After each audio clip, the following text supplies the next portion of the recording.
சிறகடிக்க ஆசை சீரியலோட upcoming episode என்னென்னு பார்க்கலாம். மீனாவும் முத்துவும் கிறிஷோட ஸ்கூலில் நடந்த ஃபங்க்ஷனில் போயிட்டு நல்லபடியாக டெக்கரேஷன் ஆர்டரை முடிச்சுட்டு வந்ததுனால அந்த ஃபங்க்ஷனுக்கு வந்த நிறைய பேர் அந்த டெக்கரேஷன் ஆர்டர் ரொம்ப நல்லா இருக்குது, யார் செஞ்சதுன்னு முத்துக்கிட்டேயே கேட்குறாங்க. என் மனைவி மீனா தான் செஞ்சாங்க அப்படின்னு சொல்ல, அவங்க ஃபோன் நம்பர் கிடைக்குமா, இல்லை உங்கள் ஃபோன் நம்பராவது தாங்களேன், எங்களுக்கு வீட்டில் நிறைய ஃபங்க்ஷன் வைக்க போகிறோம், எல்லா டெக்கரேஷன் ஆர்டரையும் உங்கள் மனைவி மீனா செஞ்சால் ரொம்ப நல்லாயிருக்கும் அப்படின்னு சொல்லி கேட்ட உடனே முத்துக்கு அவ்வளோ சந்தோஷம். நான் மீனா கிட்ட அப்போவே சொன்னேன், இந்த ஸ்கூல் டெக்கரேஷன் ஆர்டரை நம்ம நல்லபடியாக செஞ்சால் உனக்கும் எனக்கும் நல்ல பேர் கிடைக்கும், அது மட்டும் இல்லை உன் திறமைக்கு டெக்கரேஷன் ஆர்டர் எல்லாமே தேடி வரும்னு. அதே மாதிரி மீனா தன்னுடைய பொறுப்பான வேலையை சரியாக செய்ய இங்கே இருக்கிற எல்லாருமே மீனாவோட டெக்கரேஷன் ஆர்டரை ரொம்ப பாராட்டி பேசுகிறாங்க. அது மட்டுமா, மீனா டெக்கரேஷன் ஆர்டருக்காகவே ஃபோன் நம்பர் கேட்குறாங்க அப்படின்னு.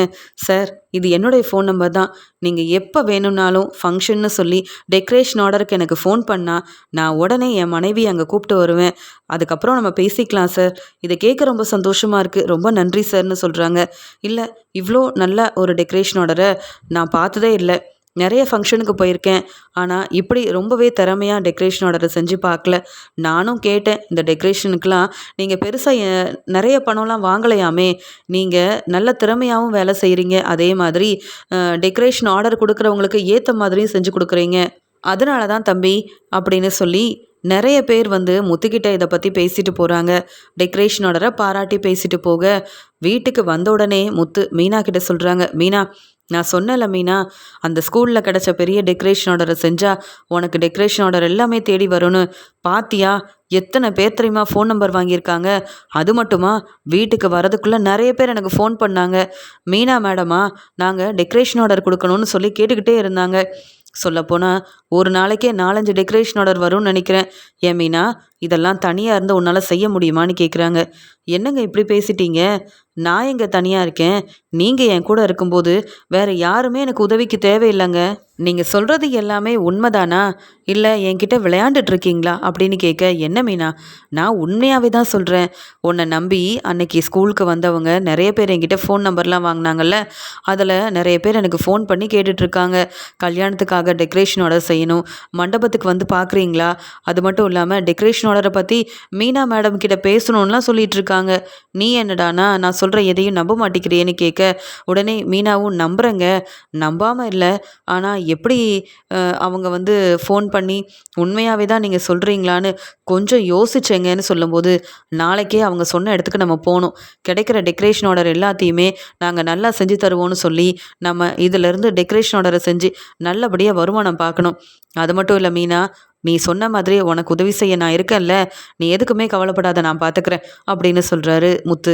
இந்த சந்தோஷத்தில் வரும்போதே உனக்கு பிடிச்ச ஸ்வீட்டெல்லாம் வாங்கிட்டு வரணும், நீ எதெல்லாம் விரும்பி சாப்பிடுவியோ எல்லாத்தையும் வாங்கிட்டு வரணும்னு நினச்சேன், அப்புறம் முதல்ல இந்த விஷயத்த மீனா கிட்ட சொல்லுவோன்னு நினச்சி தான் உன்னை பார்க்க வந்த மீனா, இன்றைக்கி நீ சமையல் எதுவும் செய்ய வேண்டாம், நீ முதல்ல கிளம்பு, நம்ம வெளியில் போய் சாப்பிட்டுக்கலாம், எதுக்கு வீட்டிலையே இருந்து நீ வேலை செஞ்சு இவ்வளோ கஷ்டப்படணும், நாம் வந்து நல்லா சம்பாதிக்கிறதே நமக்காக தானே அப்படின்னு சொல்ல, இன்னும் பெருசாக எந்த வருமானமும் வரலையேங்க, நம்ம இவ்வளோ சந்தோஷமாக யோசிக்கிறதுக்குன்னு மீனா சொல்கிறாங்க. கண்டிப்பாக வரும் மீனா, அந்த நம்பிக்கையில் தான் சொல்கிறேன், நீயும் நானும் வெளியில் போய் சாப்பிட்டு எவ்வளோ நாள் ஆகுது, நான் உன்னை இன்னைக்கு வெளியில் கூப்பிட்டு போகிறேன், கிளம்பு அப்படின்னு சொல்லி பேசும்போதே அங்கே அண்ணாமலை வராங்க.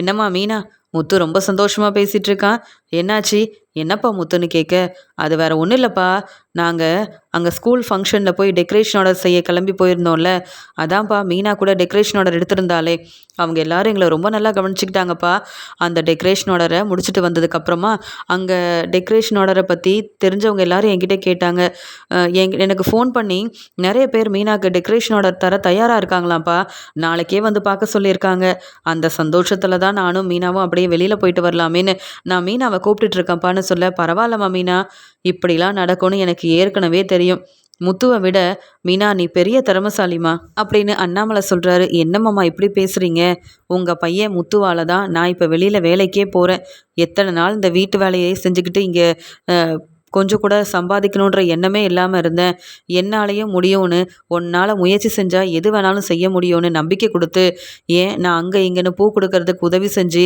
இப்போ டெக்கரேஷனோட நிறைய கிடச்சதை கூட என் வீட்டுக்காரர் சந்தோஷமாக வந்து என்கிட்ட சொல்லிகிட்ருக்காருனா அதுக்கு காரணம் என் திறமை இல்லை, உங்கள் பையனை நான் நம்பின அந்த நம்பிக்கை தான். அவரை கல்யாணம் பண்ணதுக்கப்புறமா தானே மாமா கொஞ்சம் கொஞ்சமாக நான் நல்லா சம்பாதிக்க ஆரம்பித்தேன். நீங்கள் உங்கள் பையனை விட்டு கொடுத்து பேசலாம், ஆனால் என் வீட்டுக்காரர் முத்துவை என்னால் விட்டு கொடுக்க முடியாது மாமா அப்படின்னு சொல்கிறாங்க. பாத்தியா முத்து, உன்னை மீனா எவ்வளோ புரிஞ்சு வச்சிருக்கான்னு. இப்படியே நீங்கள் 2 பேரும் ஒருத்தரை ஒருத்தர் விட்டு கொடுக்காம புரிஞ்சுக்கிட்டு ரொம்ப சந்தோஷமாக இருக்கணும். அது மட்டும்தான் எனக்கு வேணும் அப்படின்னு பேசிகிட்டு இருக்கும்போதே அங்கே விஜயா வராங்க. என்னங்க, என்னாச்சு? இவங்க 2 பேரும் எப்போ பார்த்தாலும் ஏதாவது பேசிக்கிட்டே இருப்பாங்க. நீங்கள் என்னங்க ரொம்ப சந்தோஷமாக இருக்கீங்கன்னு கேட்க, முத்துவும் மீனாவும் வெளியில் எங்கேயோ போகிறாங்களாம், சாப்பிட்டு வருவாங்க போல. அதனால் இன்னைக்கு எல்லாத்துக்கும் நீயே சமைச்சிரு அப்படின்னு சொல்கிறாங்க அண்ணாமலை. என்னது, இது என்ன புதுசாக இருக்குது? இந்த வீட்டுக்குன்னு 3 மருமக வந்ததுக்கப்புறமா இன்னும் உங்கள் எல்லாருக்கும் சமைச்சு கொடுத்து வேலையெல்லாம் பார்த்துட்ருக்கணுமா? என்னால் எந்த வீட்டு வேலையும் பார்க்க முடியாது. அதே மாதிரி மீனாவும் முத்து கூட எங்கேயும் வெளியில் போக வேண்டாம். அவள் வெளியில் போனால் தானே சமைக்க முடியாது. வீட்டிலே இருந்தால் வீட்டு வேலையை பார்க்க முடியும்ல. இதுக்கு தான் மீனா சம்பாதிக்கவும் போக வேண்டாம், முத்து கூட எங்கேயும் வெளியில் போக வேண்டான்னு சொல்கிறேன் அப்படின்னு சொல்லும்போதே, ஏன் என் மனைவியை எங்கே விருப்பப்படுறனோ கூப்பிட்டு போக எனக்கு உரிமை இருக்குது. நீங்கள் எதுக்கு மீனா வெளியில் போகக்கூடாதுன்னு சொல்லிட்டு இருக்கீங்க? இப்போ ரவியும் ஸ்ருதியும் வெளியிலே தினமும் சாப்பிட்டு வராங்க. அதே மாதிரி மனோஜும் வேலையிலேருந்து வரும்போது அந்த பார்லர் அம்மாவை கூப்பிட்டு போய் ஹோட்டலில் சாப்பிட்டு வந்துடுறான். ஆனால் மீனா அப்படியா செஞ்சிட்ருக்கா? இல்லை நான் தான் அப்படி செய்கிறேனா? பொறுப்பாக இருக்கிறவங்கள பார்த்தா உங்களுக்கு பிடிக்காது தானே? அதுலேயும் என்னையும் மீனாவையும் பார்த்தா உங்களுக்கு கொஞ்சம் கூட பிடிக்காது. நாங்கள் என்ன செஞ்சாலும் தப்பு தானே அப்படின்னு சொல்ல, இல்லைங்க நம்ம வீட்டிலையே சமைச்சு சாப்பிடலாம், நான் வெளியில் எங்கேயும் வரலன்னு சொல்கிறாங்க மீனா. நீ யாரை பற்றியும் யோசிக்காத மீனா, நான் தானே உன்னை வெளியில் கூப்பிட்டேன். நீ வேணும்னா வா, நம்ம சாப்பிட்டுட்டு அப்படியே உங்கள் அம்மாவையும் பார்த்துட்டு வந்துடலாம். இவங்க பேச்செல்லாம் கேட்டுட்டு இருந்தா நம்ம வாழ்க்கையை வாழவே முடியாது அப்படின்னு மீனாவை கூப்பிட்டுட்டு வெளியில் சாப்பிடலான்னு சொல்லி ஹோட்டலுக்கு கிளம்பி போகிறாரு முத்து. இதை பார்த்த விஜயா யோசிக்கிறாங்க. நான் வீட்டு வேலை பார்க்கணுமா? இவங்க 2 பேரும் போய் வெளியில் சாப்பிடுவாங்களாம். எதுக்கு? இந்த மீனாலாம் ஒரு ஆளுன்னு அவளுக்கு ஏதோ டெக்கரேஷன் ஆர்டர் கிடச்ச உடனே இந்த முத்துவை கையில் பிடிக்க முடியல. என்னவோ மீனா ரொம்ப சம்பாதிக்கிற மாதிரியும் அவங்க 2 பேரும் ரொம்ப சந்தோஷமாக இருக்க மாதிரியும் ஹோட்டலுக்கெல்லாம் கூப்பிட்டு போய் சாப்பாடு வாங்கி தரானே. வீட்டில் இருக்க எங்களை பற்றி இந்த முத்துக்கு கொஞ்சமாவது அக்கறை இருக்கா என்ன? பார்க்குறேன் இந்த மீனா எப்படி சந்தோஷமாக முத்து கூட இதே வீட்டில் இருக்க போகிறான்னு நானும் பார்க்க தானே போகிறேன். ஏதாவது ஒரு காரணம் கிடைக்காதான்னு காத்துட்ருக்கேன் மீனாவையும் முத்துவையும் இந்த வீட்டை விட்டு வெளியில் அனுப்புறதுக்கு. மீனாவுக்கு சப்போர்ட் பண்ண முத்து என்ன பேச்சு பேசிட்டு போகிறான் அப்படின்னு பேசிக்கிட்டே அங்கே தன்னுடைய ரூமுக்கு போகிறாங்க விஜயா. ஆனால் அண்ணாமலைக்கு ரொம்ப சந்தோஷமாக இருக்குது. முத்துவும் மீனாவும் எவ்வளோ பிரச்சனை வந்தாலும் ஒருத்தரை ஒருத்தர் புரிஞ்சுக்கிட்டு விட்டு கொடுக்காம இதே மாதிரி சந்தோஷமாக இருந்தால் இந்த விஜயாவால் ஒன்றும் செய்ய முடியாது. விஜயா எவ்வளோ பெரிய திட்டம் போட்டாலும் சந்தோஷமாக இருந்து நல்லபடியாக இந்த வீட்டில் இருக்க போகிறது மீனாவும் முத்துவும் மட்டும்தான். அதை என்னைக்கு இந்த விஜயா புரிஞ்சுக்க போகிறாளோ தெரியலையே அப்படின்னு சொல்லிட்டு ரெஸ்ட் எடுக்கிறதுக்காக அண்ணாமலை போகிறாரு. இங்கே வீட்டுக்கு வந்த அருண் சீதாக்கு ஸ்வீட்டெல்லாம் கொடுக்குறாரு. இங்கே சீதா கிட்ட சொல்கிறாரு, நான் தான் சொன்னேன்ல எனக்கு இந்த வேலையில் பெரிய பொறுப்பெல்லாம் தரப்போகிறாங்கன்னு. இன்றைக்கி தான் எனக்கு கூப்பிட்டு அவங்க சொல்லி பாராட்டினாங்க அப்படின்னு சொல்லும்போது ரொம்ப சந்தோஷமாக இருக்குங்க அப்படின்னு சொல்கிறாங்க. இதுக்காக தான் நம்ம கோயிலுக்கெல்லாம் போயிட்டு வந்தோம்ல அப்படின்னு சொல்லி பேசிகிட்ருக்க, முதல்ல அம்மாவை கூப்பிட்டு ஸ்வீட்டெல்லாம் கொடுக்கணும், ஆசீர்வாதம் வாங்கணும் அப்படின்னு சொல்லிட்டு இங்கே அருண் சொன்னதை வீட்டில் உள்ளவங்க கேட்டுட்டு ரொம்ப சந்தோஷப்படுறாங்க. முதல்ல இதை என் அம்மா கிட்ட சொல்லணும், அவங்க ரொம்ப சந்தோஷப்படுவாங்க, உங்களை பார்க்க வந்து உங்களை பாராட்டி பேசுவாங்க அப்படின்னு சொல்லிட்டு இருக்க. உடனே அருணும், எனக்கு பாராட்டெல்லாம் முக்கியம் இல்லை, நான் இன்னைக்கு ரொம்ப சந்தோஷமாக இருக்கேன், பேசாமல் உங்கள் எல்லாரையும் வெளியில் கூப்பிட்டு போய் சாப்பாடெல்லாம் வாங்கி தரலான்னு நினைக்கிறேன்னு சொல்ல, அதெல்லாம் வேண்டாம் அருண், எனக்கு முன்ன மாதிரி வெளியிலலாம் வந்து சாப்பிட முடியாது, நீ வேணும்னா சீதாவை கூப்பிட்டு போயேன் அப்படின்னு அருணோட அம்மா சொல்கிறாங்க. இல்லைம்மா, நான் சீதாவை கூப்பிட்டு போய் என் மாமியாரை பார்த்துட்டு வரேன், அவங்கக்கிட்ட கொஞ்ச நேரம் பேசிட்டு ஸ்வீட்டெல்லாம் கொடுத்துட்டு வரட்டுமா அப்படின்னு கேட்க, வேணும்னா அப்படி செய், கோயிலுக்கும் போயிட்டு வாங்க 2 பேரும் அப்படின்னு சொல்லி அனுப்பி வைக்கிறாங்க. அருணும் சீதாவும் ஸ்வீட்டெல்லாம் வாங்கிட்டு சந்திராவை பார்க்க வீட்டுக்கு வராங்க. உடனே சந்திரா, வாங்க மாப்பிள்ள உட்காருங்க. என்ன சீதா ஃபோன் பண்ணாமல் திடீர்னு வந்து நிற்கிறேன்னு கேட்க, அம்மா நான் சொன்னேன்ல என் வீட்டுக்காரருக்கு இன்னும் பெரிய பொறுப்பெல்லாம் கொடுத்துருக்காங்கம்மா, அது மட்டும் இல்லாமல் அவருக்கு இனி சம்பளம்லாம் அதிகமாக தரப்போகிறாங்க, ரொம்ப சந்தோஷமாக இருக்குமா அப்படின்னு சொல்ல, ஆமாத்த ஸ்வீட்டெல்லாம் எடுத்துக்கோங்கன்னு சொல்லும்போது கேட்கவே ரொம்ப சந்தோஷமாக இருக்குது. என் பொண்ணு உங்கள் வீட்டுக்கு மருமகளாக வந்ததுக்கப்புறமா எவ்வளோ நல்லதெல்லாம் நடக்குதுன்னு பார்த்தீங்களான்னு சொல்ல, சீக்கிரமாகவே சீதாவுக்காக ஒரு பெரிய வீடெல்லாம் வாங்கணும்னு ஆசைப்பட்டுட்ருக்கேன், அது எல்லாமே சீதாவுக்காக மட்டும்தான். சீதா ரொம்ப சந்தோஷமாக இருக்குல்ல அப்படின்னு சொல்ல, ஏங்க இப்போ நம்ம இருக்கிற வீடே நல்லா தானங்க இருக்குது, அத்தை நான் நீங்கள் 3 பேர் தான் இருக்கோம், இப்போ எதுக்குங்க பெரிய வீடெல்லாம் வாங்கணும் அப்படின்னு சொல்லும்போது, இல்லை சீதா எனக்கு வருமானம் நல்ல பெரிய வருமானம் வரப்போகுது, கொஞ்சம் கொஞ்சமாக பணத்தை சேர்த்து நம்ம நினச்சதை வாங்க வேண்டிதானே, இனி எனக்கு பிரச்சனையே கிடையாது, என்னுடைய வேலையில் நான் ரொம்ப பொறுப்பாக இருக்கேன். அதனால தான் இந்த வாய்ப்பெல்லாம் கிடச்சிருக்கு. நான் ரொம்ப நேர்மையாக இருக்கேன். யாரையும் ஏமாத்தாமல் பொய் சொல்லாமல் என் வேலையில் இருக்க என்னை பற்றி புரிஞ்சுக்கிட்டவங்க எனக்காக பேசி இந்த ஏற்பாடெல்லாம் செய்ய எனக்கு இதெல்லாமே கிடச்சிருக்கு. இந்த வாய்ப்பு கிடைக்க நான் ரொம்ப கொடுத்து வச்சுருக்கணும் தெரியுமா அப்படின்னு பேசிகிட்டு இருக்கும்போது உடனே சீதாவும், ஆமாங்க, உங்களை பற்றி தான் எனக்கு ரொம்ப நல்லா தெரியுமே. உங்களுக்கு இது எப்பயோ கிடைக்க வேண்டிய ஒரு வாய்ப்பு தான். என்ன இப்போ கிடச்சிருக்குன்னு சொல்ல, அந்த வாய்ப்பெல்லாம் எனக்கு முன்னாடி கிடைக்காததுக்கு காரணம் உங்கள் மாமா முத்து தான். அதை தெரிஞ்சுக்க சீதா அப்படின்னு சொல்கிறாங்க. என்ன பேசுகிறீங்க? முத்து மாமா என்னங்க செஞ்சாரு அப்படின்னு சீதா கேட்கும்போது, அதான் உனக்கு தெரியுமே, எத்தனை முறை என்னை போலீஸ்கிட்ட மாட்டி விடணும்னு. தேவையில்லாமல் எனக்கு இப்படி ஒரு பெருமையும் பாராட்டும் கிடைக்கக்கூடாது. அது மட்டும் இல்லாமல் பொறுப்பான வேலை கிடைச்சிடக்கூடாதுன்றதுக்காக உன் மாமா முத்து அப்பப்போ என்னை அவமானப்படுத்திக்கிட்டே இருந்தார், என்னை மாட்டி விட்டுக்கிட்டே இருந்தார். ஆனால் இப்போ தான் தெளிவாக உன்னை கல்யாணம் பண்ணதுக்கப்புறமா அந்த முத்து என் வழியில் வரதும் இல்லை, என்னை பற்றி புரிஞ்சுக்கிட்டு எனக்கு பொறுப்பான இந்த வேலையவும் கொடுத்துருக்காங்க. அதனால தான் சொன்னேன், உன் முத்து மாமா தான் இது எல்லாத்துக்குமே காரணம்னு அப்படின்னு சொல்ல. இல்லைங்க, என் முத்து மாமா உங்களுக்கு நல்லது மட்டும்தான் செய்வாங்க. நீங்கள் தான் அவரை புரிஞ்சுக்காம என்னென்னவோ பேசுகிறீங்கன்னு சொல்ல, உடனே சந்திராவும், என்ன 2 பேர் இப்படி பேசுகிறீங்க? முத்து மாப்பிள்ளைய பற்றி சீதா உனக்கு நல்லா தெரியும்ல. இங்கே இப்போ தானே நம்ம வீட்டுக்கு வந்து அருண் வந்து மாப்பிள்ளையா வந்திருக்காரு. அதான் புரிஞ்சுக்காம பேசுகிறாரு போல. இந்த பிரச்சனையை பெருசாக்க வேண்டாம். மாப்பிள்ள, நீங்களும் சீதாவும் இன்றைக்கி சாப்பிட்டுட்டு தான் கிளம்பணும். நான் இன்றைக்கி கடைக்கு கிளம்பலான்னு நினச்சேன். நீங்கள் வந்திருக்கிறதுனால உங்களுக்காக இன்றைக்கி நான் சமைக்க போகிறேன். உங்களுக்கு என்ன பிடிக்கணும் சொல்லுங்கள் மாப்பிள்ள. உங்கள் வீட்டுக்கு நான் வந்தால் பார்த்து பார்த்து உங்கள் அம்மா எனக்காக சமைச்சு கொடுக்குறாங்க. என்னை நீங்கள் எல்லோரும் ரொம்ப நல்லா பார்த்துக்கிறீங்க. என் வீட்டுக்கு வந்த உங்களை சாப்பிட வைக்காமல் எப்படி அனுப்ப முடியும்னு சொல்லும்போது, அத்தை, சாப்பாடெல்லாம் வேண்டாம். நீங்கள் என்னை புரிஞ்சுக்கிட்டீங்கல்ல. இப்போ எனக்கு நீங்கள் ஒன்று சொல்லியே ஆகணும்.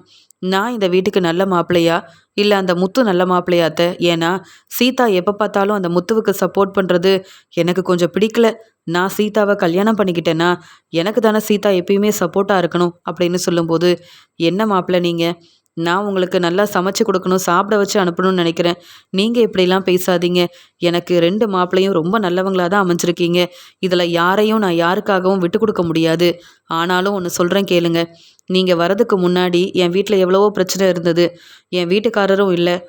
அது மட்டும் இல்லாமல் என் மூத்த பொண்ணு மீனாவை கல்யாணம் பண்ணிக்கிட்டு முத்து மாப்பிள்ளை இங்கே வந்ததுக்கப்புறமா நாங்கள் எல்லாரும் ரொம்பவே சந்தோஷமாக இருந்தோம். என் குடும்பத்தை தன்னுடைய குடும்பமாக பார்த்துக்கிட்டு அவர் சம்பாதிக்கிற பணத்தெல்லாம் எங்களுக்காக கொடுத்துருக்காரு. இங்கே சீதாவையும் சத்யாவையும் படிக்க வைக்கிறதுக்கு முத்து மாப்பிள்ளை எவ்வளவோ முயற்சி செஞ்சுருக்காரு.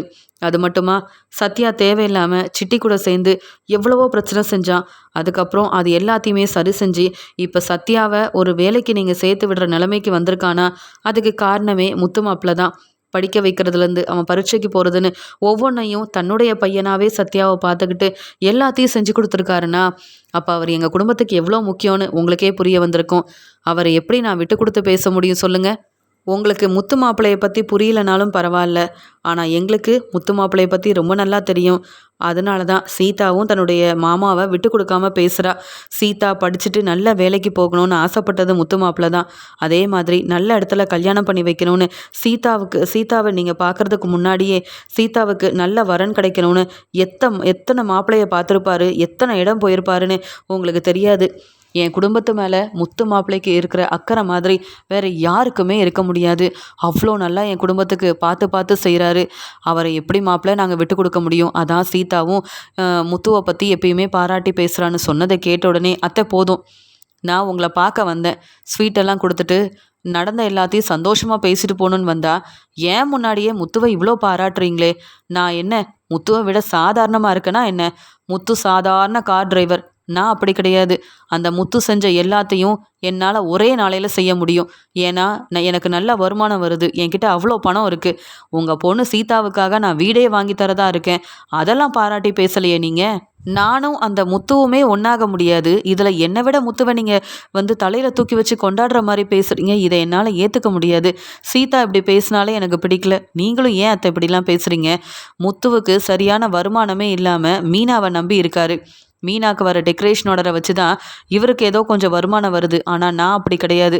நான் நல்லா படித்து நல்ல பொறுப்பான வேலையில் இருக்கேன். எனக்குன்னு எவ்வளோ சம்பளம் வருதுன்னு உங்களுக்கு தெரியுமா? அதுக்கெல்லாம் ஏற்ற மதிப்பு மரியாதை எனக்கு நீங்கள் தரலனாலும் பரவாயில்ல. ஏன் முன்னாடி முத்துவை பாராட்டாதீங்க.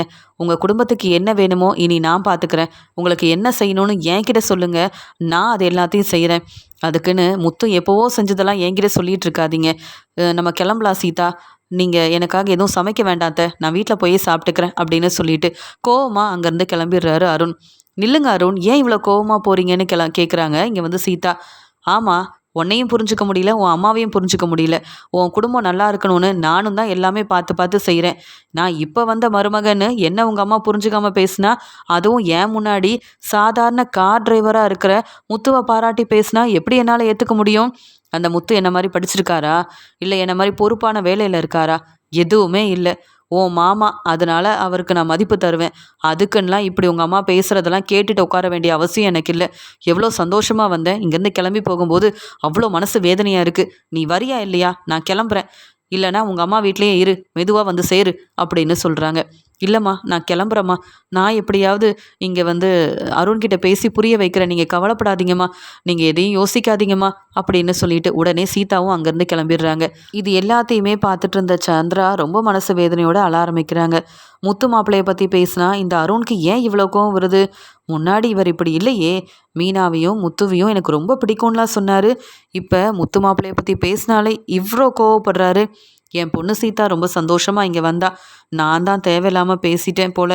இங்கே முத்து மாப்பிள்ளையை நாங்கள் விட்டு கொடுக்கவே மாட்டோமே, அதை இவருக்கும் சொல்லி புரிய வைக்கலான்னு நினச்சா இவ்வளோ கோவமாக பேசிட்டு சீதாவையும் திட்டிட்டு இங்கேருந்து கிளம்பி போயிட்டாரே. சீதாவோட வாழ்க்கை நல்லா இருக்கணும், அவ்வளவுதான் எனக்கு வேணும். முத்து மாப்பிள்ளைய நாங்கள் புரிஞ்சுக்கிட்ட மாதிரி மீனாவையும் முத்துவையும் சீக்கிரமாகவே இந்த அருண் புரிஞ்சுக்கணும் அப்படின்னு சொல்லி நடந்த எல்லாத்தையும் நினச்சி மனசு வேதனையோடு இருக்கிறாங்க சந்திரா. இங்கே அருணும் தன்னுடைய வேலைக்கு கிளம்பி போகிறாரு. தன்னுடைய ஃப்ரெண்டுக்கிட்ட பேசிகிட்டு இருக்கும்போது அங்கே அருணுக்கு ஃபோன் வருது. சொல்லுங்கள் சார் அப்படின்னு சொல்லும்போது, அருண் இப்போ எங்கே இருக்கீங்க அப்படின்னு கேட்க, உடனே அங்கே இருக்கிற இடத்த சொல்ல, அருண் நீங்கள் எங்கே இருக்கீங்களோ அந்த பக்கமாக தான் 2 பேர் பைக்கில் வந்துட்டுருக்காங்க. அவங்க ஏதோ தேவையில்லாத பொருளெல்லாம் கையில் வச்சுருக்காங்க போல். முதல்ல அவங்க யார் என்ன ஏதுன்னு பார்க்கணும். அவங்களால மற்றவங்களுக்கு எந்த பிரச்சனையும் வரக்கூடாது. அவங்கள இங்கே உடனே கூப்பிட்டு வாங்க அப்படின்னு சொல்லுவோம். சரி சார் அப்படின்னு சொல்லிடுறாங்க. சொல்லிவிட்டு ஃபோனையும் வச்சிடுறாங்க. உடனே அருணோட ஃப்ரெண்டும் என்னாச்சு அருண்னு கேட்கும்போது, அதெல்லாம் ஒன்றும் இல்லை, எனக்கு வெளியில் வேறு வேலை இருக்குது, நீ இங்கேருந்து பார்த்துக்க அப்படின்னு சொல்லிட்டு அங்கே ஃபோன் பண்ணி சொன்ன வேலையை அருண் செய்யாமல் அதை பெருசாகவே எடுத்துக்காமல் வேறு வேலையாக வெளியில் கிளம்பி போயிடுறாரு. ஏற்கனவே சீதா மேலே இருந்த கோவம், வீட்டில் இருந்த பிரச்சனை, இங்கே வந்து முத்துவை பற்றி பாராட்டி பேசின சந்திரான்னு இவங்க பேசின எல்லாத்தையுமே நினச்சி பார்த்துட்டு இருந்த இங்கே அருண் தன்னுடைய வேலையை சரியாக செய்யாமல் அங்கே ஃபோன் பண்ணதை கூட அதை பெருசாக எடுத்துக்காம வெளியில் கிளம்பி போகிறாரு. அந்த பக்கமாக வந்த ஆளுங்க அவங்க வேலையை பார்த்துட்டு கிளம்பி போயிடுறாங்க. அங்கே அருண் இருந்திருந்தா அவங்கள கூப்பிட்டு வந்திருக்கலாம். அங்கே போலீஸ்கிட்டையும் அவங்கள வந்து மாட்டி விட்டுருக்கலாம். செய்ய வேண்டிய வேலையை செய்யாமல் இருக்கிற பிரச்சனையில் இவங்க வேற அந்த வேலையை செய் இந்த வேலையை செய்யணும். நான் பொறுப்பாக என் வேலையை பார்த்துக்க போய் தானே எனக்கு சம்பளத்தெல்லாம் நல்லா நிறைய கொடுக்குறாங்க. ஆனால் இப்போ என்னடானா எப்போ பார்த்தாலும் எனக்கு ஃபோன் பண்ணி எல்லா வேலையும் செய்ய சொல்லிட்டு இருந்தா, தனியாக இருந்து நான் மட்டும் இந்த வேலையை பார்க்கணும். என் கூட எத்தனை பேர் இருக்காங்க, என் ஃப்ரெண்டுங்கள்லாம் அங்கே சாதாரணமாக நின்றுட்டுருக்காங்க. ஆனால் நான் மட்டும் இவங்க சொல்கிற எல்லா வேலையும் பார்க்க வேண்டியதாக இருக்குது அப்படின்னு கொஞ்சம் கூட பொறுப்பே இல்லாமல் அந்த வேலையை செய்யாமே இருந்துடுறாரு அருண். அது மட்டும் இல்லாமல் மறுபடியும் அருணுக்கு ஃபோன் வருது. இல்லை சார், நான் பார்த்துட்டு தான் இருக்கேன், இந்த பக்கமாக யாருமே வரல அப்படின்னு சொல்லி சமாளிக்கிறாரு. சிசிடிவி மூலமாக நல்லாவே தெரிஞ்சுக்கிறாங்க. அருண் அந்த பக்கமாக போன ஆளுங்களை பார்க்கவும் இல்லை, நாங்கள் சொன்ன வேலையை செய்யவும் இல்லை. அந்த ஆளுங்க எவ்வளோ முக்கியமானவங்க, அவங்கள நாங்கள் தேடிட்டுருக்கோம். அப்படிப்பட்ட ஒரு ஆளை நீங்கள் கூப்பிட்டு வரணும்னு எவ்வளோ பெரிய பொறுப்பை நாங்கள் கொடுத்துருக்கோம். அதை கூட செய்யாமல் இந்த அருண் எதுக்கு நான் இந்த வேலையை செய்யணும்னு அவர் பாட்டுக்கு கிளம்பி போயிருக்காருல்ல அப்படின்னு அருணோட ஃப்ரெண்டு மூலமாக நடந்ததை கேட்டு தெரிஞ்சுக்கிறாங்க. இப்படிப்பட்ட அருணுக்கு நம்ம பொறுப்பான வேலையை கொடுத்து சம்பளத்தை வேற அதிகமாக கொடுக்குறோன்னு எவ்வளோலாம் நம்ம செய்கிறோம். ஆனால் வேலைக்கு சம்பளத்துக்கு ஏற்ற வேலை செய்யாமல் இருந்தால் எப்படி நம்ம இந்த பொறுப்பை கொடுக்க முடியும்?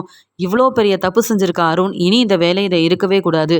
நான் அருண்கிட்ட பேசிக்கிறேன் அப்படின்னு சொல்லி அருணை கூப்பிட்டு அனுப்புகிறாங்க. உடனே அருணும், சொல்லுங்கள் சார், நீங்கள் சொன்ன வேலையை செய்கிறதுக்கு ரொம்ப நேரமாக அங்கேயே தான் இருந்தேன், ஆனால் அந்த 2 பேரும் வரவே இல்லை சார்னு போய் சொல்கிறாரு. எனக்கு எல்லாமே தெரியும் அருண், உங்கள் ஃப்ரெண்டு சொல்லிட்டாங்க. நாங்களும் சிசிடிவியில் என்னெல்லாம் நடந்துச்சு, எப்போ அங்கேருந்து கிளம்பி போனீங்க, அந்த ஆளுங்களை நீங்கள் பார்க்கவும் இல்லை, தேடவும் இல்லை, கண்டுபிடிக்கவும் இல்லை. நாங்கள் ஒரு முக்கியமான உண்மை தெரியணுன்றதுக்காக அந்த ஆளுங்களை நீங்கள் தான் கூப்பிட்டு வரணும், அவங்கள அங்கேருந்து போக விடக்கூடாதுன்னு சொல்லியும் பொறுப்பே இல்லாமல் உங்கள் வேலையில் இருக்க, இனி இந்த வேலையில் இருக்க உங்களுக்கு தகுதி இல்லைன்னு தான் எனக்கு தோணுது. ஏன்னா இப்போ உங்களுக்கு பொறுப்பான நிறைய வேலைலாம் கிடச்சிருக்கு. எதையும் சரியாக செய்யாத உங்களுக்கு எதுக்கு இந்த பொறுப்பான வேலைலாம்? அது மட்டும் இல்லை, சம்பளம் கிடைச்சா போதும்னு நினைக்கிறீங்களா? இல்லை பொறுப்பான வேலையில் இருந்தால் மற்றவங்கள மதிக்க வேண்டாம், மற்றவங்க சொல்கிற வேலையை செய்ய வேண்டாம்னு நினைக்கிறீங்களா?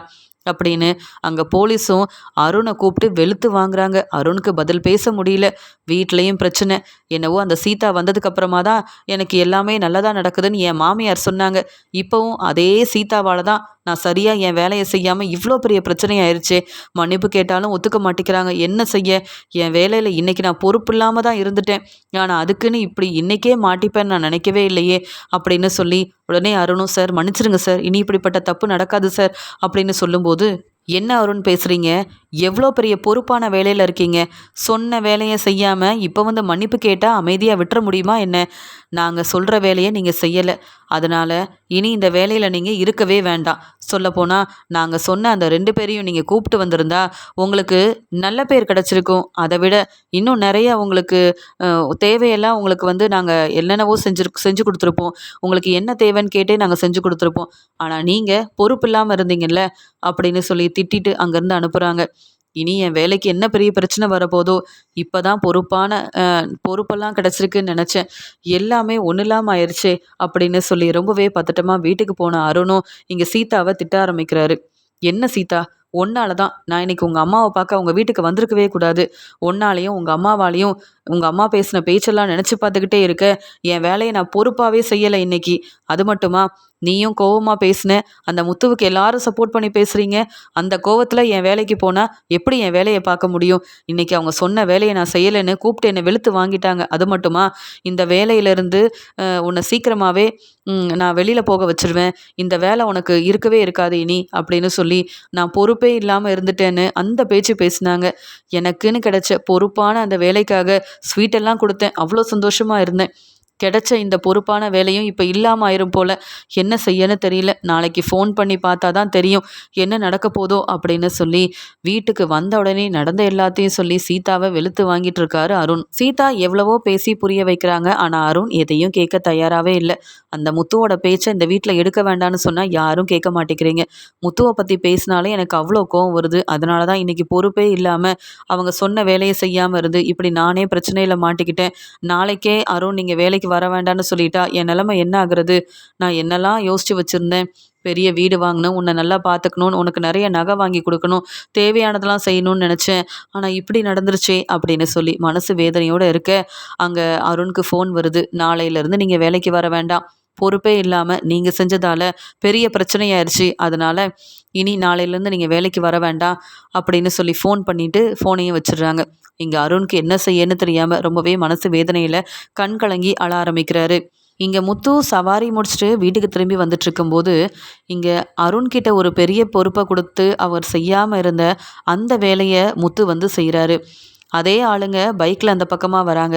அது மட்டும் இல்லாமல் அங்கே வந்தவங்க வரவங்களெல்லாம் சரியாக கவனிக்காமல் ரொம்ப பெரிய பிரச்சனை செஞ்சிட்ருக்குறாங்க.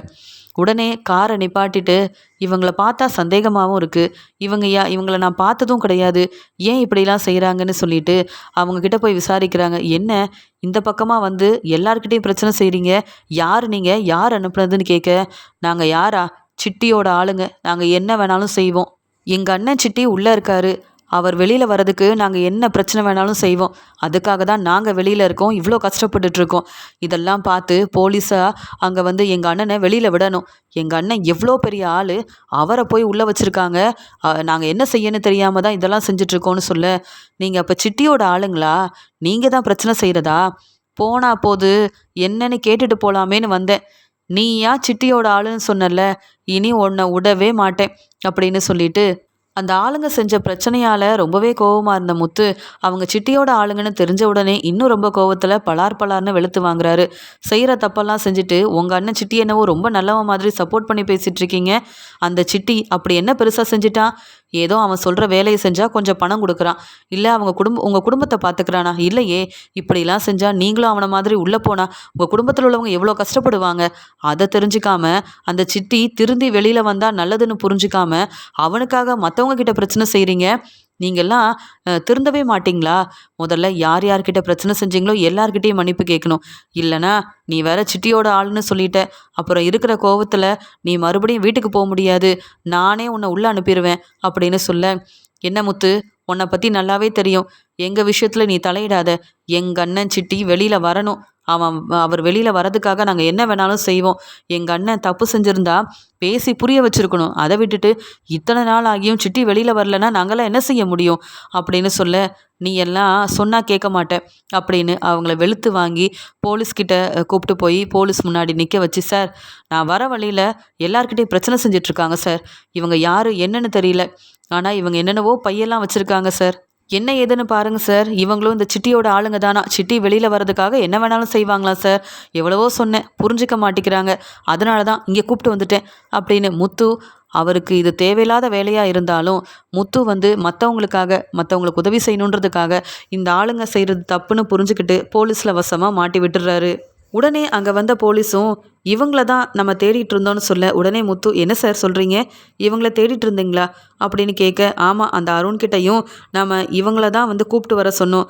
அந்த அருண் இருந்த இடத்துல அந்த வழியாக தான் இவங்க போனாங்க. அருண் இவங்கள பார்க்கவும் இல்லை, கண்டுக்கவும் இல்லை. ஆனால் இந்த தம்பி நல்ல வேலை இவங்கள வெளுத்து வாங்கி இங்கே கூப்பிட்டு வந்துட்டாரு அப்படின்னு அவங்கக்கிட்ட இருந்த அந்த தேவையில்லாத பையெல்லாம் வாங்கி பார்க்குறாங்க. அதில் என்னென்ன இருக்குன்னு பார்த்து பேரதிர்ச்சியோட, நல்ல வேலை இவங்க என்னெல்லாம் வச்சுருக்காங்கன்னு பாருங்கள் சார் அப்படின்னு சொல்லிட்டு முத்துக்கிட்ட சொல்கிறாங்க, தம்பி இவங்க 2 பேரையும் நாங்கள் இங்கே வர வைக்கணும், இவங்க 2 பேரையும் வெளுத்து வாங்கணும்னு தேடிட்டு இருந்தோம். இவங்கள கண்டுபிடிக்க முடியல. சரியான நேரத்தில் இவங்கள கூப்பிட்டு வந்து விட்டுட்டீங்க. ஆமாம், நீங்கள் எங்கே இருக்கீங்க, என்ன செய்கிறீங்கன்னு கேட்க, சார் நான் இங்கே கார் டிரைவராக இருக்கேன். அது மட்டும் இல்லாமல் வர வழியில் இவங்கள பார்த்தேன் சார். இவங்க செஞ்சுட்டு இருந்த பிரச்சனையெல்லாம் பார்த்துட்டு இவங்கள பார்த்ததே இல்லையேன்னு ஒரு சந்தேகத்தில் தான் சார் என்ன ஏதுன்னு கேட்டால் தேவையில்லாமல் பேசினாங்க. அப்புறம் தான் சார் தெரிஞ்சது சிட்டியோட ஆளுங்கன்னு. சிட்டியோட ஆளுங்க எப்படி இருப்பாங்கன்னு எனக்கு தெரியும். அதனால தான் இங்கே கூப்பிட்டு வந்தேன் சார் அப்படின்னு சொல்ல, பரவாயில்லப்பா முத்து, இந்த வேலையை நீயே முன் வந்து செஞ்சுருக்க. இவங்கள வசமாக எங்ககிட்ட மாட்டி விட்டுட்ட. நாங்கள் தேடிட்டு இருந்ததும் இவங்கள தான். நீ நல்ல பொறுப்பாக இந்த வேலையை செஞ்சுருக்கப்பா, ரொம்ப சந்தோஷம் அப்படின்னு சொல்ல, முத்து ரொம்பவே சந்தோஷமாக அங்கேருந்து கிளம்புறாரு. அந்த சமயம் சீதா ஃபோன் பண்ணுறாங்க.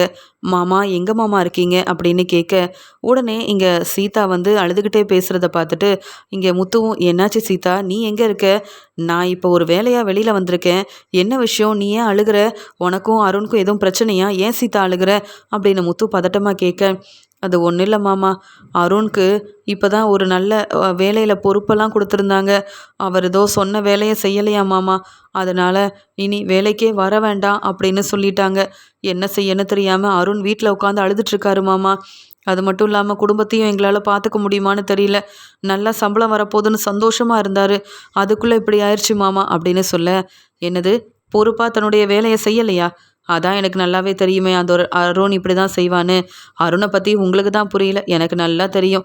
ஏன், நல்ல பொறுப்பெல்லாம் கிடச்ச உடனே வேலை செய்ய மாட்டேன்னு இருந்துட்டாரா என்ன அப்படின்னு கேட்க, இல்லை மாமா, நடந்த பிரச்சனை எல்லாம் என்ன தெரியுமா அப்படின்னு எல்லாத்தையுமே சொல்கிறாங்க. ஏதோ கொஞ்சம் குழப்பத்தில் இருக்க, சரியாக வேலை செய்யலை மாமா, இப்போ என்ன செய்யன்னு தெரியலன்னு சொல்லும்போது, சரி அருணை வர சொல்லு, எனக்கு தெரிஞ்ச போலீஸ் இங்கே இருக்காங்க, அவங்கக்கிட்ட நான் வேணும்னா பேசி பார்க்குறேன் அருணுக்காக அப்படின்னு சொல்ல, இல்லை மாமா, நீங்கள் கூப்பிட்டா அருண் வரமாட்டார். உங்கள் மேலே அவ்வளோ கோவத்தில் இருக்காரு தெரியுமா? உங்களை பாராட்டி பேசினாலே அருணுக்கு பிடிக்க மாட்டேங்குது மாமா. உங்களை புரிஞ்சுக்காதவருக்கு இப்படி தானே ஒரு நிலமை வரணும். அதான் இப்போ வேலை இல்லாமல் அவமானப்பட்டு உட்காந்துருக்காரு. எனக்கு நல்ல சம்பளம் வருது, நான் பொறுப்பான வேலையில் இருக்கேன், நான் நிறைய படிச்சிருக்கேன்னு தன்னைத்தானே பெருமையாக பேசினா இப்படி தானே மாமா நடக்கும்? தன்னுடைய வேலையில் பொறுப்பே இல்லாமல் இருக்க இப்படியெல்லாம் ஆயிடுச்சு மாமா. என்ன செய்யன்னு தெரியல. அக்கா கிட்ட பேசணும்னு நினச்சி தான் ஃபோன் பண்ணேன். மீனா அக்கா ஃபோன் எடுக்கல, அதான் மாமா உங்களுக்கு ஃபோன் பண்ணேன் அப்படின்னு சொல்லி அழுகிறாங்க. நீ எதுக்கும் கவலைப்படாத சீதா, நான் பார்த்துக்கிறேன் சீதா அப்படின்னு சொல்லிட்டு முத்துக்கு என்ன செய்யனே தெரியாமல் ஃபோனை வைக்கிறாங்க. உடனே அங்கே வந்த போலீஸும் முத்துக்கிட்ட சொல்கிறாங்க, என்னப்பா முத்து, இன்னும் கிளம்பலையா அப்படின்னு கேட்க, இல்லை சார், நான் வீட்டுக்கு தான் சார் கிளம்புறேன் அப்படின்னு சொல்லிட்டு மறுபடியும் அருண் அங்கே உள்ளே போகிறாரு. சார், ஒரு உதவி செய்யணும் அப்படின்னு கேட்கும்போது, என்னப்பா உதவி? நீங்கள் எனக்கு எவ்வளோ பெரிய உதவி செஞ்சுருக்கிறீங்க. சொல்லு முத்து, உனக்கு என்னனாலும் நான் செய்வேன் அப்படின்னு சிரிச்சுக்கிட்டே கேட்கும்போது, சார் இங்கே அருண் வேலை பார்க்குறாருல, உங்களுக்கு கூட தெரியுமே சார். என்ன கூட ஏற்கனவே எனக்கு கூட நிறைய பிரச்சனை செஞ்சுருக்காரு சார். அந்த அருண் தான் சார் அப்படின்னு கேட்க, ஆமாம், அந்த அருணை பற்றி பேசாதப்பா. அவர் மேலே நான் ரொம்ப கோவத்தில் இருக்கேன். இனி அருண் வேலைக்கு வரமாட்டார் அப்படின்னு சொன்ன உடனே, தெரியும் சார், அந்த விஷயமா தான் உங்ககிட்ட பேசணும்னு சொல்லும்போது, ஏன்பா அருணும் நீயும் ஒரே வீட்டில் மாப்பிள்ளையாக இருக்கிறீங்க. ஆனால் அந்த அருண் உன்னை பிடிக்காம உன்னை பற்றி பேசினாலே அவ்வளோ கோவப்படுறான். ஆனால் நீ என்னப்பா அருணை பற்றி பேச போகிறேன்னு கேட்க, இல்லை சார், என்ன அந்த அருணுக்கு பிடிக்கலனாலும் நான் சீதாவோட வாழ்க்கைக்காக பேசணும். சீதாவும் என் தங்கச்சி மாதிரி தான் சார். அது மட்டும் இல்லாமல் உங்களுக்கே தெரியும், இப்போ தான் அவங்களுக்கு கல்யாணம் ஆயிருக்கு. ஏதோ தேவையில்லாத பிரச்சனையில் கொஞ்சம் குழப்பத்தில் இருந்து நீங்கள் சொன்ன வேலையை அவர் செய்யலை சார். நான் உங்களுக்கு ஒரு உதவி செஞ்சுருக்கிறேன். அதுக்காக நான் எதையும் எதிர்பார்க்கல. ஆனால் நீங்கள் அருணுக்கு மறுபடியும் அந்த வேலையை அவருக்கே கொடுக்கணும் சார். அவர் செஞ்ச தப்புக்கு நான் வேணும்னா மன்னிப்பு கேட்குறேன்னு சொல்ல, முத்து நான் ஒன்று சொல்கிறேனேன்னு கேளுங்கப்பா. ஏன்னா அருண் செய்ய வேண்டிய வேலையை நீங்கள் எங்களுக்கு செஞ்சு கொடுத்துருக்கீங்க. பொறுப்பான ஒரு வேலையில் இருக்கிற அருண் தான் இவங்க 2 பேரையும் இங்கே கூப்பிட்டு வர வேண்டியதாக இருந்தது. ஆனால் அவர் பொறுப்பு இல்லாமல் அதை செய்யலை. ஆனால் நீங்கள் உங்கள் வேலையவும் பார்த்துக்கிட்டு மற்றவங்களுக்கு உதவி செய்யணுன்ற நல்ல எண்ணத்தில் இருக்க, நீங்கள் செஞ்ச உதவிக்கு நான் என்ன வேணாலும் செய்வேன்னு சொன்னேன். ஆனால் அருண் மேலே உள்ள கோவம் எனக்கு குறையவே இல்லை. தப்பு செஞ்ச அருணுக்கு நாங்கள் எப்படி மறுபடியும் இந்த வேலையை கொடுக்க முடியும்? நான் தான் ஃபோன் பண்ணி, நீ வேலைக்கே வர வேண்டாம், நீ வீட்டிலையே இரு, பொறுப்பில்லாமல் இருக்கிற உனக்கு இதுதான் சரியான பதில்னு நான் தெளிவாக அருண்கிட்ட சொல்லிட்டேன்ப்பா அப்படின்னு சொல்ல, வேண்டாம் சார், அதான் அருணோட வேலையை நான் செஞ்சிட்டேன்ல. என்ன இருந்தாலும் அருணும் நானும் ஒரே வீட்டில் உள்ள மருமகன் தான். அருண் எனக்கு தம்பி மாதிரி தான் சார். அதனால் நீங்கள் தான் கொஞ்சம் புரிஞ்சுக்கிட்டு அருணை மறுபடியும் வேலைக்கு வர வைக்கணும். இனி அருண் அப்படி செய்யவே மாட்டார். நீங்கள் பேசின பேச்சிலேயே கண்டிப்பாக அருண் திருந்திருப்பார். தன்னுடைய வேலையில் பொறுப்பாக இருந்தால் தான் முன்னேற முடியும். இப்படி பொறுப்பு இல்லாமல் இருந்தால் வேலையும் இல்லாமல் தான் நிற்கணும்னு அருணுக்கு கண்டிப்பாக புரிய வந்திருக்கும் சார். இதன் மூலமாக யாரையும் ஏளனமாக பேசி அவமானப்படுத்த மாட்டார். புரிஞ்சுக்கிட்டு இந்த வேலையை இன்னும் நல்லா செய்வார் சார். எனக்காக அருண்கிட்ட பேசி இந்த வேலையை நீங்கள் கொடுக்கணும், அவரை மறுபடியும் வேலைக்கு வர வைக்கணும் சார் அப்படின்னு அருண் முத்துவை தப்பாக நினச்சாலும், முத்து சாதாரண கார் டிரைவர் தான் அப்படின்னு ஏளனமாக பேசினாலும், அருணுக்கு ஒரு பிரச்சனை உடனே உதவி செஞ்சது மட்டும் இல்லாமல் அருணுக்காக தனக்கு உதவி செஞ்ச இங்கே முத்துவும் அந்த போலீஸ்கிட்ட பேசுகிறாரு. உடனே முத்துவோட நல்ல மனசை அங்கே போலீஸ் புரிஞ்சுக்கிட்டு, எனக்கு புரியுது முத்து, உன்ன மாதிரி அந்த அருணால இருக்கவே முடியாதுப்பா. நீ சாதாரண கார் டிரைவராக இருந்தாலும் உனக்கு இருக்கிற நல்ல குணம், நல்ல மனசு அந்த அருண்கிட்ட இல்லவே இல்லை. நீ தான் சொல்கிற சாதாரண கார் டிரைவர்னு. ஆனால் அந்த அருண் நிறையா படிச்சிருந்தாலும் பொறுப்பு இல்லாதமாக தான்ப்பா இருக்கான். ஆனால் நீ அப்படி இல்லை அப்படின்னு முத்து பாராட்டினது மட்டும் இல்லாமல் முத்து சொன்னதை ஏற்றுக்கிட்டு, அருணுக்கு மறுபடியும் அந்த வேலையில் சேர ஒரு வாய்ப்பு உனக்காக தான் முத்து கொடுக்குறேன். கண்டிப்பாக அந்த அருண் வந்தா உன்னை நான் பாராட்டி பேசுவேன். உன்னால தான் மறுபடியும் இந்த அருணுக்கு இந்த வேலை கிடைக்குதுன்னு கண்டிப்பாக அருண்கிட்ட சொல்லி நான் புரிய வைப்பேன். நீ செஞ்ச உதவிக்காகவே நீ சொன்னதை நான் செய்கிறேன் முத்து, நீ கிளம்பு அப்படின்னு சொல்ல, முத்து ரொம்ப சந்தோஷமாக அங்கேருந்து கிளம்புறாரு. கிளம்பி காரில் வரும்போதே சீதாவுக்கு ஃபோன் பண்ணுறாரு. உடனே சீதாவும் மாமா அப்படின்னு சொல்லி பேச, சீதா நீ எதுக்குமே அழக்கூடாது, அருணுக்கு மறுபடியும் வேலை கிடைக்கும் அப்படின்னு சொல்ல, எப்படி மாமா, இவர் தான் பொறுப்பு இல்லாமல் இருந்திருக்காரே, உங்கள் மேலே எவ்வளோ கோவப்படுறாரு, அதுக்கேற்ற மாதிரி வேலையிலையும் பொறுப்பாக இருக்கணும்ல, அடுத்தவங்கள ஏளனமாக பேசிகிட்டு இருந்தா எப்படி மாமா இவருக்கு வேலை இருக்கும்? நீங்கள் சாதாரண கார் டிரைவரா, அக்கா சாதாரண பூ கொடுக்குற வேலை செய்கிறாங்களா, எல்லாத்தையும் இப்படி பேசினா எப்படி மாமா? செஞ்ச தப்புக்கும் பேசின பொய்யுக்கும் இவர் செய்கிற இந்த ஒவ்வொரு வேலைக்கும் தான் மாமா இப்படி அனுபவிக்கிறாரு அப்படின்னு சீதா சொல்லிட்டு இருக்க, வேண்டாம் சீதா, நீயா விரும்பி இந்த வாழ்க்கை தான் முக்கியம்னு எங்ககிட்ட பேசி அருணை கல்யாணம் பண்ணியிருக்க. இப்போ அருண் என்ன செஞ்சாலும் மன்னிச்சு நீ உன் வாழ்க்கையை பார்த்துக்கணும். என்னால் முடிஞ்ச உதவியை நானும் செஞ்சுருக்கேன். சீக்கிரமாகவே அருணை வேலையில் சேர சொல்லுவாங்க. அதையும் கேட்டு நீங்கள் சந்தோஷப்பட தான் போகிறீங்க. அதுக்கப்புறமா நான் பேசிக்கிறேன். எதை பற்றியும் யோசிக்காத, இந்த மாமா எப்பயுமே உங்களுக்கு துணையாக தான் இருப்பேன் அப்படின்னு முத்து பேசிட்டு ஃபோனை வைக்கிறாரு. சீதாக்கு ஒன்றுமே புரியல, முத்து ஏன் இப்படி பேசுகிறாரு, மறுபடியும் என் வீட்டுக்காரர் அருணுக்கு எப்படி இந்த வேலை கிடைக்கும்னு. ஆனால் மாமா ரொம்ப நம்பிக்கையாக சொல்கிறதுனால நான் எல்லாத்தையும் நம்பலாம். ஏன்னா மாமா எனக்கும் அருணுக்கும் கண்டிப்பாக ஏதாவது ஒரு நல்லதை செய்வாங்கன்ற நம்பிக்கையில் இருக்கிறாங்க சீதா. அதே மாதிரி முத்து செஞ்ச உதவியாலையும் முத்துவோட நல்ல மனசை புரிஞ்சுக்கிட்ட அங்கே இருந்த போலீஸும் அருணுக்கு மறுபடியும் ஃபோன் பண்ணுறாங்க.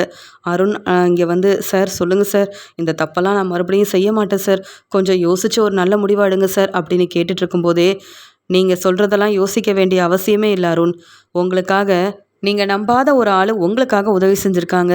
நாங்கள் உங்ககிட்ட நிறைய பேச வேண்டியதாக இருக்குது. உடனே கிளம்பி வாங்க அருண் அப்படின்னு சொல்லிட்டு ஃபோனை வச்சிடுறாங்க.